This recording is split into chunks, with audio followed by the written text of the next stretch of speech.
अर्थात पूर्वरु पश्चिम आड़ को जो ट्रेड विंड जाई थाए सही ट्रेड विंड रे आमे साधारणतः परिवर्तन देखि था अर्थात ये क्रमशः दुर्बल होता है यही ट्रेड विंड जहाँ पूर्वरु पश्चिम को प्रभावित होता है तेणु यह द्वारा कौन हुए जेहेतु ये पवन र बेग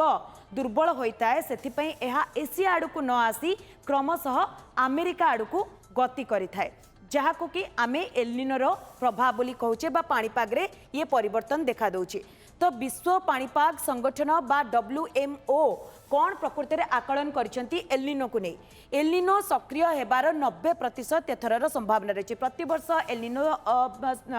सृष्टि होता है किंतु एथर कह जाउची जे जो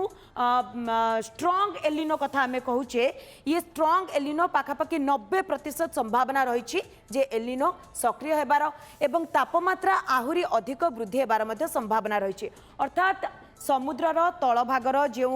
तापमात्रा रही स्वाभाविक ठारू साधारणतः 6% अधिका रही जहाँ द्वारा ये कह